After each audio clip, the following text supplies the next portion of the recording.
Good morning, Your Honors, and please the court. Travis Vance with Fisher & Phillips. Have Steve Barnett, the Director of Health and Safety from TNT in the courtroom as well, as my associate, Sharon Saul.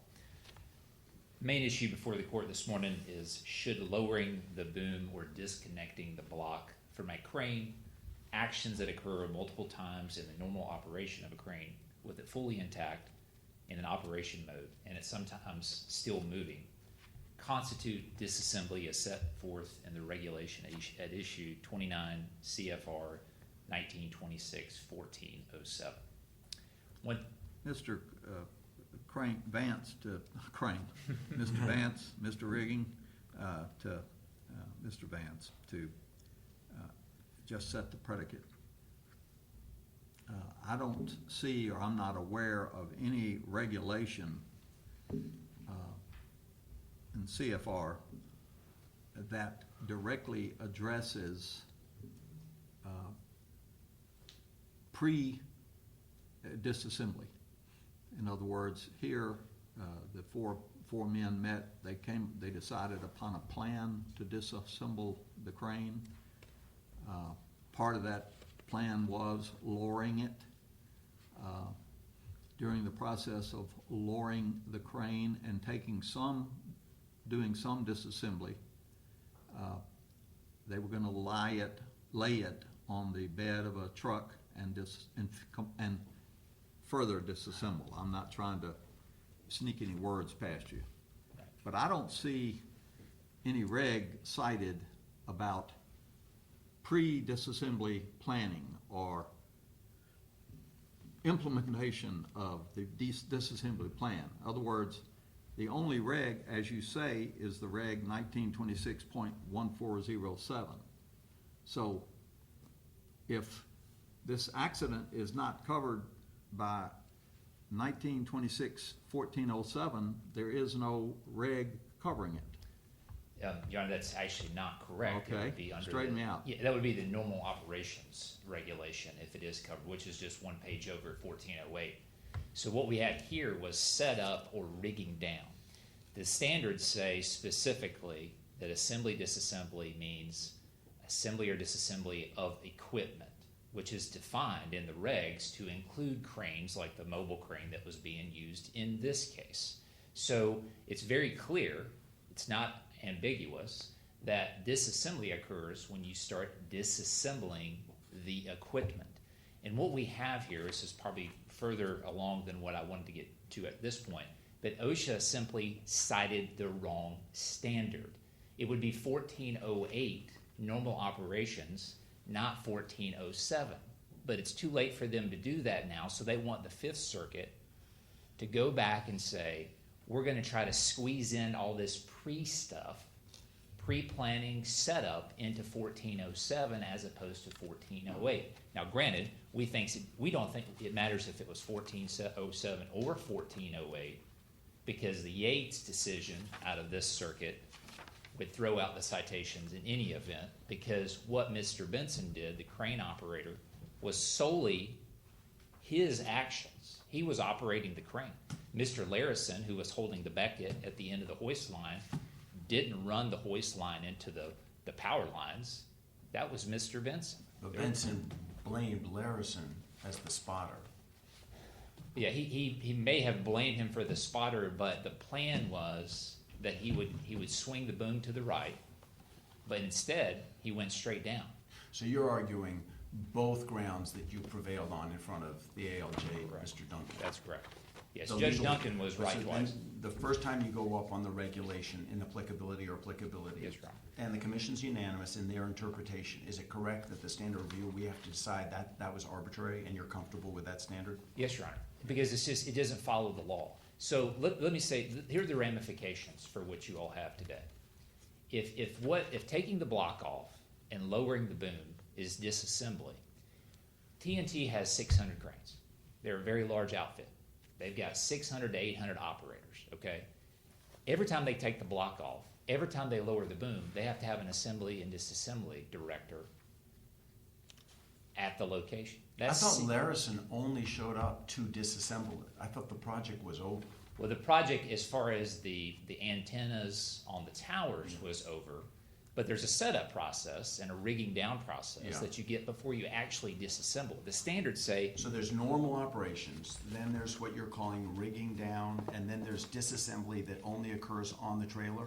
yeah, it's when you start taking the pins out. It's when you actually physically Why take the would equipment apart. 1407's concern, the goal being to protect people from power lines, how would that ever make sense when something's down on a trailer?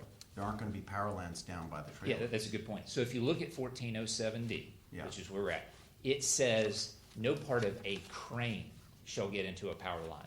That's the only time that this subpart says a crane versus equipment.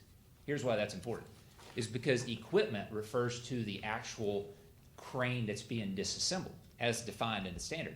A crane, the only time that appears is in the definitions when it defines an assist crane. So an assist crane is referred to as a crane. So here's how that works, Your Honor. An assist crane comes in and it's assisting moving the jib or parts of the boom. This is the helper crane that Correct. hadn't showed up. Yeah, so this assist crane's not even there Yeah. at this time. That crane is the one that's more likely to get into the power lines, if that makes sense. Because it's got its boom elevated, it's assisting with moving the jib and the boom parts. That's why 1407D says a crane, whereas everything else says equipment.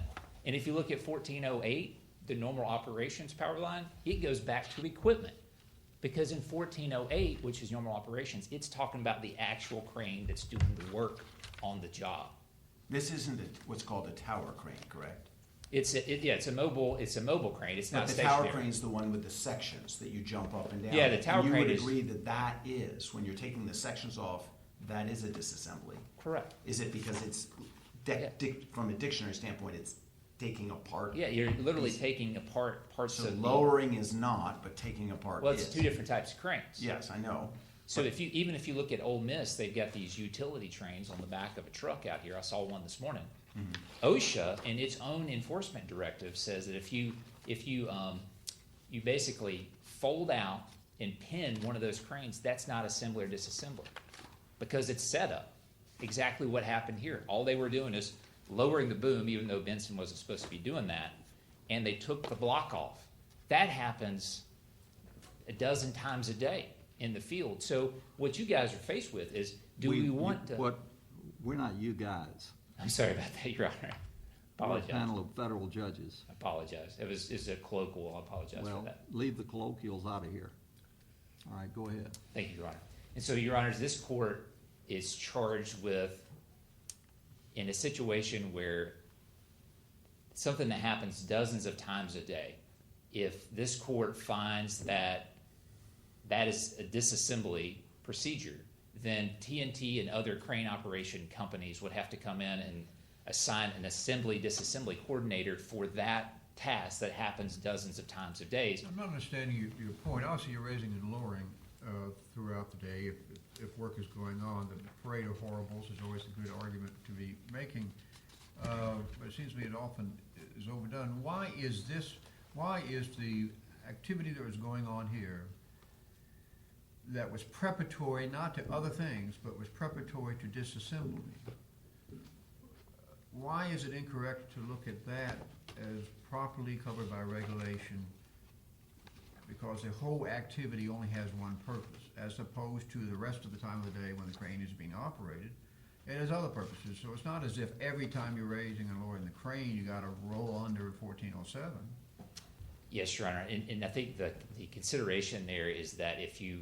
So what happened at this disassembly that's not a disassembly, that is the same as is occurring all throughout the day when the crane is being operated?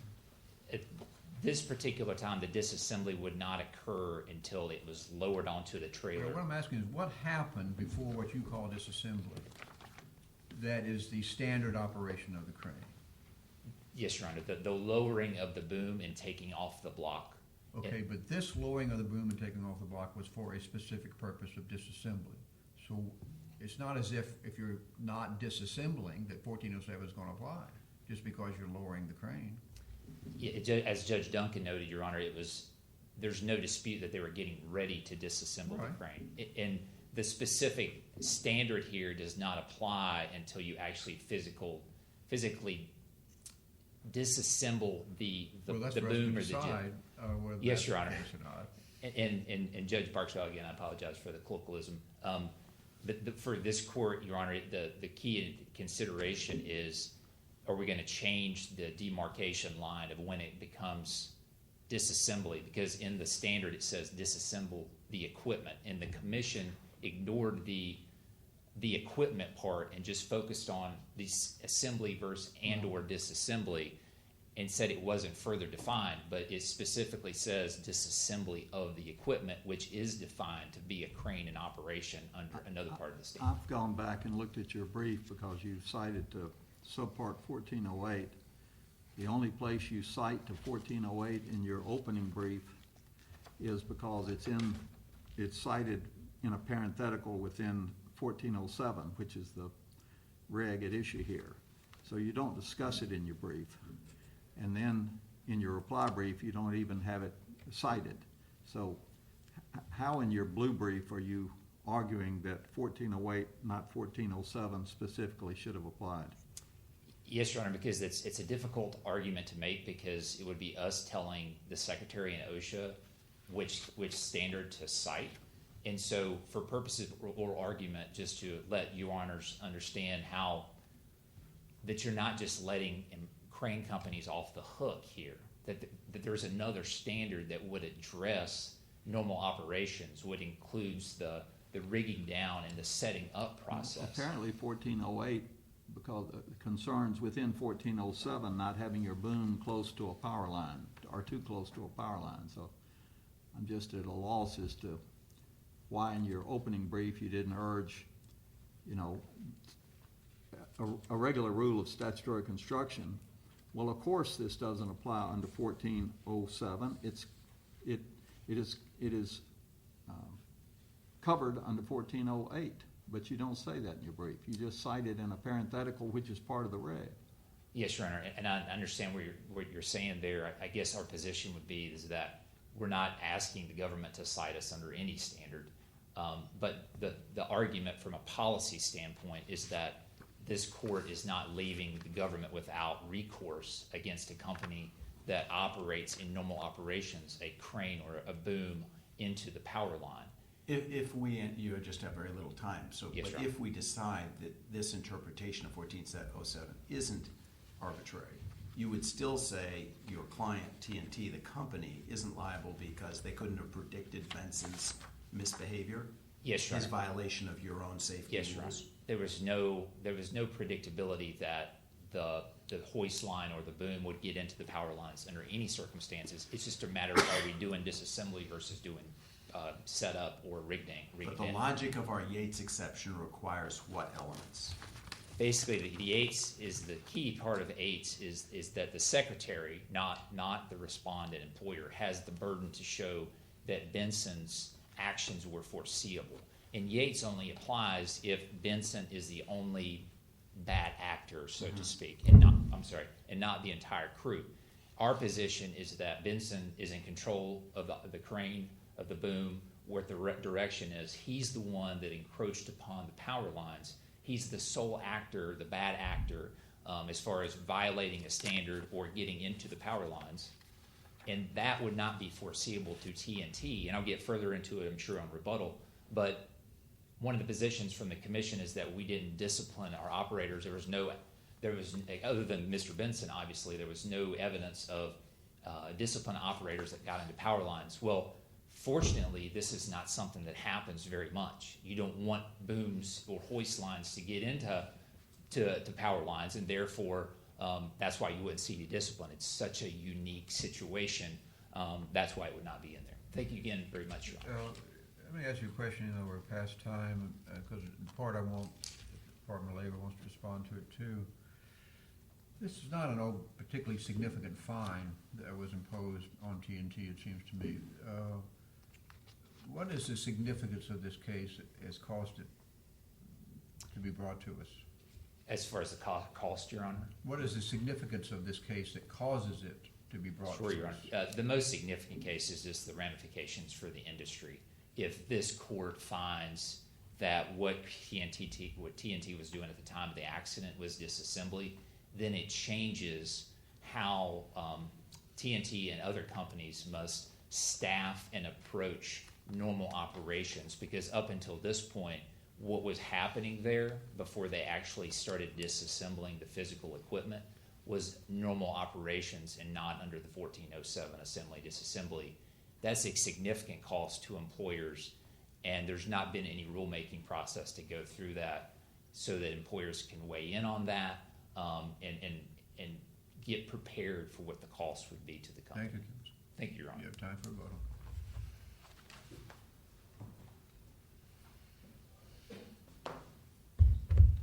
Good morning, and please the court. I'd like to start with the applicability of the cited standards to the conduct at issue on May 15th, 2016. How about starting with the position taken today, perhaps it's too late in the case to say, well, this quote, misconduct, close quote, is covered by subpart 1408, not subpart 1407.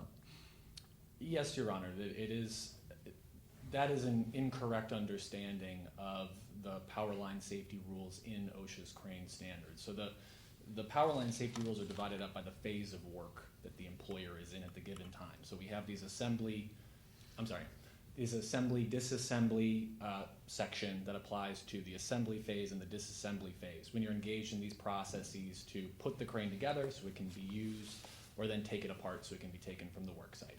Then you have separate power line safety rules that apply to the operations phase.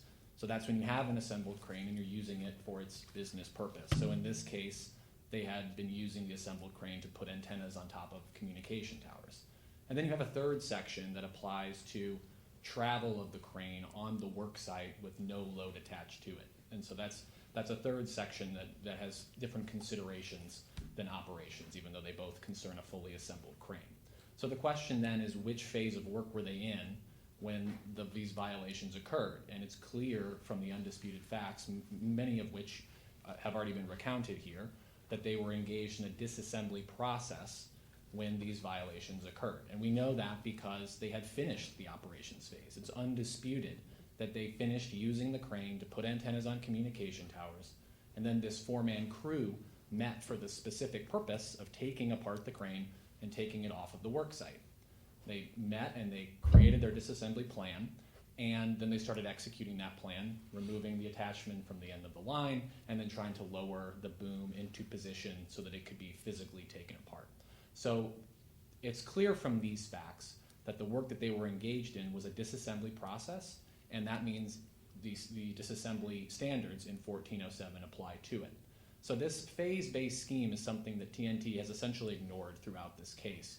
Well, I imagine, Counsel, when I extended his time, didn't convince you, but respond to what he was saying. He's indicating that the crane industry, TNT at least, is not operating the way you say that they have to, that they see they're still in normal operations during the part when this electrocution occurred, and you are imposing new obligations on them unknown to the industry. You got, other than disagreeing, which I'm just presuming, I want you to give me more of a response. Yes, Your Honor. So this phase-based approach was not OSHA's initial idea. This came from the negotiated rulemaking that produced the cranes rule. So a committee of industry stakeholders, crane users, crane manufacturers, crane operators, were assembled to draft the initial proposal that became this crane standard. And they came up with this system, and OSHA agreed to it since it was their consensus recommendation. And then they promulgated this scheme through notice and comment rulemaking. So it's entirely false that it doesn't reflect the way that the industry operates, or that industry stakeholders like TNT didn't have an opportunity to speak up and say... What if they participated in the rulemaking and got in the phrase of equipment? So disassemble, dictionary meaning means take apart equipment. And what they're really worried about is the end of every day. They're not taking the crane down, they're just lowering the boom because they don't want the winds to push it. If the exact same electrocution had occurred just at the end of the day when they're lowering the boom, would they be violating 1407? Because they've done exactly what they did here. Let's assume Larison's there, he's helping do the crane project. The antenna still has to be put up the next day. But they lower the boom. They don't take it apart, they lower it. Is that violating 1407? Well, if they're lowering it for the purpose of disassembly as part of a disassembly process, then yes, they have violated 1407, because in that case they are in the disassembly phase. Certainly it's true that booms are raised and lowered during the operations phase. They could also be raised and lowered during the travel near power lines with no load phase. So the discrete action of moving the boom up or down or left or right. But or you what agree have the boom wasn't taken apart. I don't want to sound too literalistic, but that seems to be the dictionary definition of disassemble. Correct. And they're suggesting that the industry really relied on that plain meaning. I agree with you that certainly disassembly means to take apart the equipment. And indeed, that is the goal of every disassembly But no process. equipment was taken apart when this power line was hit. No equipment had yet been taken apart. They So had that's started. sort of the problem, right? Well, I think it's a problem for TNT, but not necessarily for the Secretary. Your Honor. Maybe you did, but answer again the hypothetical. Let's say exactly the same facts occurred, but it was at the end of the day and they're lowering it, contemplating more work the next day. Could you bring a 1407 citation? If I understand your hypothetical, the answer would be no, because I believe you're saying that they did not finish using the crane for operations and assemble a 4-man crew for the purpose So of Benson disassembling the sees crane. it's within 20 feet, and all the 1407 about de-energizing and having a spotter doesn't apply because they're going to come back the next day. Right, if they're still in the operations phase Okay. and they haven't gathered and started carrying out this disassembly Okay. plan, then they're not in the disassembly phase, and then you're under. So it's less anyway. taking apart equipment than what we have to assess who the people were and why they were there. Exactly. We need to understand the phase of work based on why they were carrying out this work. Because as the proposed rule explained, there are different circumstances at issue when you're Is engaged there in case law, and I assemblies. don't mean to interrupt, but, No, sure. Judge Duncan, the ALJ, was relying on this old steel contractors case that predated the relevant no disassembly. But Right. do you have something post the relevant that speaks to this phasing issue? You know, there really isn't, Your Honor. There haven't been many cases that tease out this difference between the phases in 1407. I'm not sure there are any cases of it. And remind me, what did the commission say about steel contractors? So That steel was con- right then, but it's not right now. Sure, right. So steel contractors was a general duty clause violation from 1980 is when the commission, or it wasn't the commission, it was an ALJ. An ALJ made a decision based on a general duty clause citation that would have been issued in the 70s. And so the concern in that case was they were going to be disassembling a crane, but essentially the disassembly process had stopped and a single employee just sort of went rogue and randomly started banging pins out of a boom that was partially elevated and part of it landed on him. It was a crazy set of facts, and it's completely unanalogous to the instant case because the crew was not working together collectively to disassemble a crane as they were doing here. They had specifically stopped any work on the crane. They weren't in any phase at all. They had left, some of them had left to go get certain equipment, and this one employee took it upon himself to start trying to take apart a boom on his own. Well, let me So ask the about commission, yes, the sir. hypothetical that Judge Higginson was discussing. It's one thing to say that 1407 would not apply, as you understood, that was just in a day, leaving the work site, come back the next day, rev up the crane again. Would 1408 then apply to what was occurring under that scenario? I mean, what would control the safety regime in just lowering the crane at the end of the day? Exactly the facts of this, but disassembly was not going to be occurring that day. Right. My understanding is that if they had not proceeded to the disassembly phase yet, they haven't gathered the crew and made their plan and started executing this multi-step effort to take it apart, then they had been operating the crane. They were using it to put things on communication towers, and they just brought it down for the end of the day. That would seem to be still in the operations phase because we haven't changed. So what would control safety rules there? The 1408 is the power line safety rule. And so for the what happened operations here phase. might have violated some other safety protocols? If they If apply, they were not certainly. disassembling at the end of the lowering? It is theoretical, yeah, absolutely. So if you were to say that in this hypothetical, they hadn't started their disassembly process yet, and they You really are reluctant just to accept the hypothetical. Well, I'm The sorry, hypothetical is they were not going to disassemble. They were just lowering it for the day to use the next day. So that's the hypothetical. I'm sorry, Your Honor. I'm just trying to clarify because the I understood. You interpretation don't the wanna say the Secretary wrong has thing. given is specific to the facts of the case. So I Right, just want to but understand. John, I think to clarify, Yeah. They're suggesting the industry's worried about your phasing you, because you say, oh, well, we all know this was disassembly because what? The antenna were up there, or because Larison and the disassemblers had shown up? The reason I think he's suggesting that's a difficult rule is the helper crane hadn't shown up yet. So maybe we would date the phase of disassembly only when the necessary helper crane had arrived. But if it hadn't, factually in this case, that's sounding like something after normal use, but before disassembly. There's yet another phase. First, Your Honor, a point of clarification, the helper crane was on Oh, site. it just was. wasn't in position yet. It was sitting on by site, the right? main entrance of the work site waiting for a signal to join them. That's something to keep True, bear in let's mind. say the helper crane had not yet arrived. Yeah. Would you be standing in front of us saying this is still disassembly? Yes, Your Honor. You would. Yes, So- we would, So because- it's the people, it's when the people that are supposed to disassemble, that's when the phases shift. That's right. So the facts, the relevant facts are, and again, this is something that is discerned from the circumstances of the work, right? So we have to look at more than one point of fact. And the point of facts that we're looking at are operations were finished. 4-man crew gathered together for this express purpose of taking the crane apart and getting it off of the work Both site. are necessary, so the industry knows. It's not just operations are finished, but the removal crew has shown up. Both are necessary for 1407 to For come the in? Secretary's interpretation in this case. In this case, these are the facts that have persuaded Yeah. the Secretary and then also the Commission that they were engaged in the disassembly phase. Okay, those two things. Right, and so then they started carrying out that plan. That Can we wasn't get just back to my hypothetical. hypothetical, which Sorry. is, I'm sorry, Your Honor. No, I interrupted. so it was the end of the day only. What would have controlled the safety mistakes that might have occurred in just lowering it for the end of the day and hitting a power line? Do you mean which standards would have applied, Your Honor? Which rule? Would it be 1408? Would it be something else? Well, right, Your Honor. If they were engaged in operations at that point, and part of the equipment could have come within 20 feet of the energized No, power not line, which operations. undoubtedly We it described could the have. operations. The operation was to lower the crane at the end of the day so everybody could go wherever they stay for the night and come back the next day and rev it up again. What controlled safety mistakes that occurred, and electrocution that occurred at that time?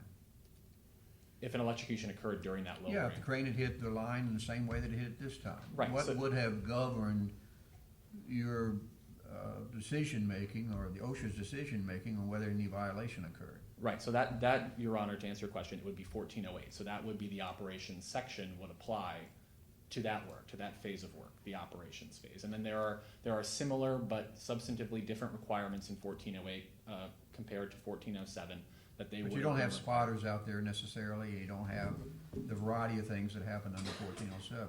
Well, actually, the precautions, since you mentioned a spotter, Your Honor, are very similar, and a spotter is one of the ways you can comply with the relevant rules in 1408 that would have applied if it was operations. For what it's worth, TNT wasn't, if this 1408 applied, TNT was not complying with that either. They didn't have, one of the things you have to have in place when you're operating a crane near a power line, and part of it could get within 20 feet of a power line, is you have to have elevated warning lines in place to ensure that the crane operator can see where the power line minimum approach distance is and not breach it. No dispute they didn't do that here. So there's no question here that TNT did not take any actions to ensure that part of the equipment did not encroach on the power line during this process. Well, it's important for everybody here, certainly the two sides represented as well as the court, that whatever we do is consistent with whatever the clarity that was intended to be provided by these regulations has provided, and not to sort of alter the balance or alter the applications of these different regulations. And certainly there are different views of such things in most cases, and your friend on the other side really is saying this is not how it has been interpreted. Do you have any sense of how to gauge whether whether OSHA in this case has come up with a novel way of addressing this? Well, Your Honor, I would just repeat what I mentioned before, which was that this wasn't something that just know. came about. This is I from know, that's the a background, notice but and I'm- comment rulemaking. But it's where we are now. Right. It's one thing to say what was done before, but insofar as the application of it here, I guess we could go back in all the notice and comments and whatever else and see everybody knew exactly this. Is that what you're saying? Or how do we know that this actually is the resolution that the regulations had intended. Right, so I think you can look at the notice and comment rulemaking, you can look at the preamble of the standard, Have you which directed us specifically. to relevant parts in your briefing? Absolutely, if you look at the preamble to the standard, it specifically gives the work that they were engaged in, lowering the boom into position for dismantling, as an example of disassembly work to which 1407 applies. And this is why this case is so clear-cut from the Secretary's perspective. The notice and comment rulemaking said, when you are doing your assessment at the beginning of 1407 to determine if your disassembly process could come within 20 feet of a power line, you have to take into account the distance the boom will be in from the energized power line when you are lowering it to the ground, because lowering the boom to the ground is required in most disassembly processes. So OSHA specifically gave this as an example of conduct that it would consider disassembly work to which the 1407 rules applied. It gave that notice to the public, it invited comment on it, and no one disagreed with it. It's in the final rule, and it's also embodied in the standard. So it's TNT's position that, well, this is just not how people operate, is disproven by the rulemaking record and by the existence of these disassembly and assembly and disassembly standards that cover not just discrete phases of assembly and disassembly processes when things are taken apart or pulled together, but rather the entire process. It requires action both before and throughout assembly and disassembly processes to ensure that employees are safe throughout them. This is evident not just from the preamble, but from the text of the standards itself. For example, if you look at standard number 1404H, which is general requirements for assembly and disassembly processes, it requires the assembly disassembly director to address certain hazards at certain points in the process. And number 11, paragraph 11, requires them to assess the backward stability of the crane during 3 points in the process. One of them being when components are attached or removed. The two other being before the upworks or the superstructure of the crane is swung in any direction, and also anytime the equipment travels during the process. So that standard alone tells us that TNT is wrong to suggest that the scope of assembly and disassembly is limited to these discrete moments when pieces of equipment are physically taken apart or connected. When this went back the second time to Judge Duncan, at that point he said, well, TNT still isn't accountable because they couldn't have predicted that Benson would violate Section 13 and all the hazard rules. What's the quick answer from you before your time runs out? Thank you, Your Honor. The quick answer, one, is that this Yates exception to the ordinary imputation rule is just completely inapplicable in this case. It's the law of this circuit and every circuit that when a supervisor has knowledge of a subordinate employee's violative conduct, that knowledge is imputed to the company. And that's what happened here. So all 4 employees were engaged in disassembly work at the time of the violations. Mr. Benson, the supervisor, had the knowledge of his 3 subordinate employees' engagement in the conduct. Mr. Larison was holding on to the end of the hoist line. Mr. Way was positioning the trailer. Mr. Ryan was standing behind the trailer and bringing him into position. So all 4 people were participating, and Benson's knowledge of his subordinate's misconduct is imputed to the company without any additional showing. So this narrow Yates exception just has no applicability here whatsoever. That only applies where the secretary or the commission is trying to impute the supervisor's knowledge of his or her own misconduct directly to the employer, which is not happening here. Additionally, the commission reasonably and correctly determined that TNT did not have a safety program that was adequate to reasonably prevent these violations. It did not have a work rule that mirrored 1926-1407B3, in that it did not have a rule that required the use of a dedicated spotter or one of the other encroachment precautions listed in the standard if part of the crane could come within 20 feet of an energized power line. It also found that TNT's system for checking its employees' compliance with safety rules, which was an audit system, was inadequate. It was not used at this work site at all, even though the work went on for a week and was dogged by rain and therefore created dangerous and more difficult working conditions. And it also found that TNT was not conducting these audits with any ascertainable frequency to know that employees' compliance was being checked. I see I only have 1 minute left. So do you have a question, Your Honor? Well, just on one thing you said, I thought when I read Section 13, they did say spotter had to be there. You're saying that's not there? So what the commission found, Your Honor, is that it does say in its rules, if necessary, use a spotter. But it does not say when it is necessary to use a spotter. Okay. So the OSHA standard makes it clear that you're required to use a spotter or one of the other precautions if any part of the equipment could come within 20 feet of the line during the process. Could come. So you make that assessment, if yes, apply measures. They don't have that in their rules. It just ambiguously says if necessary. Nice. And then the last point that I'll make is that TNT did not offer any evidence that it ever enforced any of its power line safety rules before this accident occurred. As he mentioned, this is a large company with many, many crane operations. Never, ever have they produced any records of any discipline for an employee violating a Or power line audits, safety rules. people going to work sites. No audits either, Your Honor. So, given this evidence, the commission reasonably and correctly determined from substantial evidence in the record that the safety program was inadequate to reasonably prevent these violations. Thank you. Thank you. Thank you, Counsel.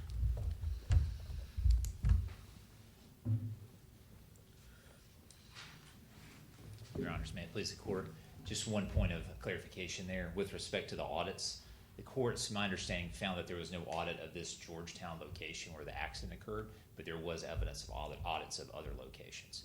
As I noted before, TNT has 600 cranes, 600 work sites. They have about 53 safety directors now, which is an enormous amount of safety professionals on their team. It would have been a lower amount at that point, but close to 53. The 53 gentlemen can't be at 600 locations on any given time. And so we think the TNT safety program is absolutely robust. With I respect, thought Mr. Pierce had testified there were very few audits. So. he testified, Your Honor, I can't remember the numbers, but he did testify there were audits. It's just that they said the commission had a concern that there was no audit of this particular job site. Okay. With respect to your dialogue with Counsel, Judge Higginson, I just wanted to go ahead and elaborate on that with respect to the end of the day. So Right. let's say that they take the block off, they lower the boom, and they never come back to that job site the next day. Maybe they were going to disassemble the next day, but they decide that something comes up and a different crew has to go to that particular location. They have to move the crane because of weather. They want to do work on that job site in another location, so they travel the crane over there. So what OSHA is saying is that you have to predict what may happen in the future. At the end of the day, if you don't use that crane again, then going back in time, when you drop the block, when you lowered the boom, you had to have the assembly and disassembly requirements in place at that time. And Judge Southwick, that's the concern, is that if this court decides that what TNT was doing at the time of this accident, it's going to be so broad and far afield from what the standard actually says. Counsel noted some things. Well, let me ask you before you leave that point. Yes, It seems to me that TNT was operating as if they were disassembling, but it just didn't work. They had the crew out there, they went through the planning for the disassembly, they had a spotter, and it just wasn't done efficiently. What's your answer to that? Weren't you following protocols for disassembly? We were following protocols for Judge Higginson's point is that sort of What's your point? Yeah. the midpoint, I agree with Judge Higginson, is that it was a rigging down setup situation for But weren't you disassembly. following protocols for disassembly? No, Your Honor. Because what would you have done differently if you had thought this was disassembly from the very beginning? If you had already were aware of OSHA's view, what would you have done differently than you did do? Well, certainly TNT, it was not foreseeable that Mr. Benson would get the hoist line into the power line for Well, sure. that's something different. That's Right. just the operation wasn't Right. well done. Yeah, So and- what would you have done if you had known, it was clear as could be, that this was a disassembly operation from the beginning? What would have been different, other than you would like to say it was done better? Yes, Your Honor. You would With have had res- 4 people out there, you would have had a spotter, you would have had, what would have been different? With respect to this rigging down process, it would have been the same, but it wasn't guaranteed that the disassembly would have been done that day or that same location. There could have been changes made, but they had not actually started the disassembly. As Judge Duncan noted, there's no dispute that they were getting ready to do that, but when the standard specifically says disassembly of the equipment, and I agree with Judge Higginson, just from a Well, dictionary I'm just probing questions to both sides. I agree with his Judge definition. Higginson believes. What he believes is that from a dictionary standpoint, what is equipment, what is disassemble, and it just makes sense that actually taking apart that equipment is the only clear way to read this. And as far as the preamble goes, you don't need to get to that point because the standard is so directly on point, it's not ambiguous. Well, let me ask it in this way, and maybe it'll be clear.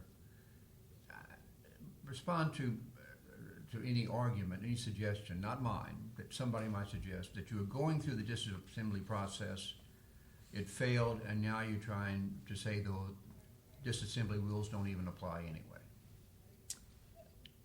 Well, in this particular case, our position would have been until they started taking pins out and disassembling the equipment, that the 1408 would have applied. And with respect to our Even argument, though you don't make that argument in your brief.